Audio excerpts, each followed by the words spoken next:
ಇನ್ನು ಒಂದಿಷ್ಟು ಮಕ್ಕಳು ಓದೋದಕ್ಕಾಗಿರಬಹುದು, ಇಲ್ಲ ಅಂತ ಹೇಳಿದ್ರೆ ಊಟ ಮಾಡೋದಕ್ಕಾಗಿ ಸಿಕ್ಕಾಪಟ್ಟೆ ಹಠ ಮಾಡ್ತಾ ಇರ್ತಾರೆ. ಯಾಕಾಗಿ ಅಂತ?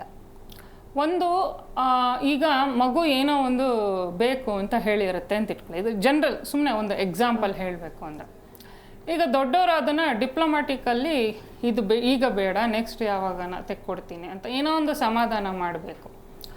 ಕೆಲವು ಮನೆಯಲ್ಲಿ ಬೈದು ಬಿಡ್ತಾರೆ, ಸುಮ್ಮನೆ ಇರು ಹಂಗೆ ಹಂಗೆ ಅಂತ. ಆಗೇನಾಗುತ್ತೆ, ಆ ಮಗುವಿನ ಮನಸ್ಸು ಬಹಳ ಕೋಮಲ, ಅದು ಹರ್ಟ್ ಆಗುತ್ತೆ. ಆ ಹರ್ಟ್ ಆದಾಗ ಮಗು ಅದನ್ನ ಒಳಗಡೆನೆ ಸಪ್ರೆಸ್ ಮಾಡ್ಕೊಳುತ್ತೆ. ಆ ಇಮೋಷನ್ ಒಳಗಡೆನೆ ಆ ಸಪ್ರೆಸ್ ಆಗೋ ಎಮೋಷನ್ ಏನಾಗುತ್ತೆ, ಡಿಪ್ರೆಷನ್ಗೆ ಕನ್ವರ್ಟ್ ಆಗುತ್ತೆ. ಇದು ಎಷ್ಟೋ ಜನಕ್ಕೆ ಗೊತ್ತೇ ಆಗೋದಿಲ್ಲ.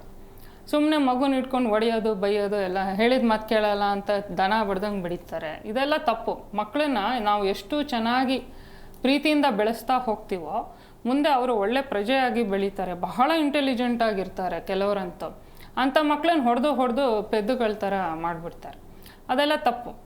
ಸೊ ಈ ಥರ ಅಸಮಾಧಾನ ಪೈಲಪ್ ಆಗ್ತಾ ಹೋಗುತ್ತಲ್ಲ, ಅಂಥ ಮಕ್ಕಳು ಬಹಳ ಎಲ್ಲದಕ್ಕೂ ರಚ್ಚೆ ಹಿಡಿಯೋದು ಮಾಡೋದು.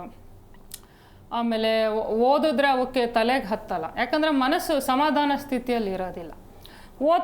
ಓದಿದ್ರು ಅವಕ್ಕೇನು ತಲೆಗೆ ಹೋಗೋದಿಲ್ಲ, ತಲೆಯಲ್ಲಿ ರಿಜಿಸ್ಟರ್ ಆಗೋಲ್ಲ. ಮೈಂಡು ಸಮಸ್ಥಿತಿಯಲ್ಲಿ ಇದ್ದರೆ ತಾನೇ ನಾವು ಓದಿದ್ದು ಗ್ರಾಸ್ಪ್ ಆಗಲಿಕ್ಕೆ.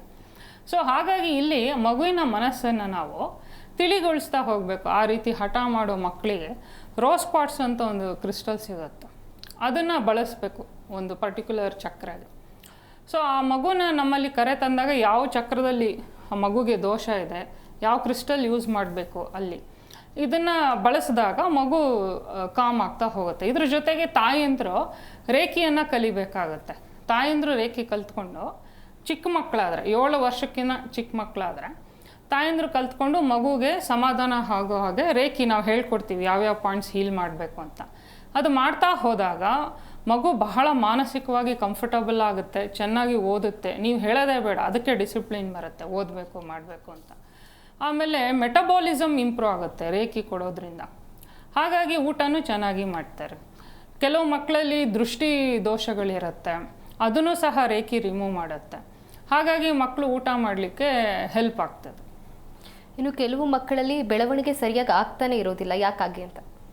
ಒಂದು ನೋಡಿ, ಕೆಲವು ಮನೆಯಲ್ಲಿ ವಿಪರೀತ ಗಾಬರಿಗೊಳಿಸ್ಬಿಡ್ತಾರೆ ಮಗುನ, ಹೆಂಗಂದ್ರಂಗೆ ಒಡ್ಡಾಗಿ ಟ್ರೀಟ್ಮೆಂಟ್ ಮಾಡಿಬಿಡ್ತಾರೆ.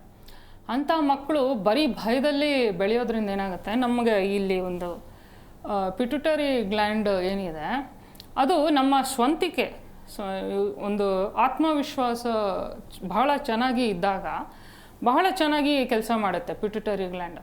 ಯಾವಾಗ ಈ ಅತಿಯಾದ ಭಯ ಮಾಡೋದು, ತುಂಬ ಸ್ಟ್ರಿಕ್ಟ್ಗಳು ಮಾಡೋದು, ಹೀಗೆ ಇರಬೇಕು ನೀನು, ಹಾಗೆ ಇರಬೇಕು, ಕಂಪಲ್ಸಿವ್ ಬಿಹೇವಿಯರು, ಇದರೆಲ್ಲ ಇದ್ದಾಗ ಏನಾಗುತ್ತೆ, ಮಕ್ಕಳಿಗೆ ಯಾವುದೇ ರೀತಿ ಮಾನಸಿಕವಾಗಿ ಆಗಲಿ ದೈಹಿಕವಾಗಿ ಆಗಲಿ ಗ್ರೋತ್ ಆಗಲಿಕ್ಕೆ ಅಲ್ಲಿ ಆಸ್ಪದನೇ ಇರೋದಿಲ್ಲ.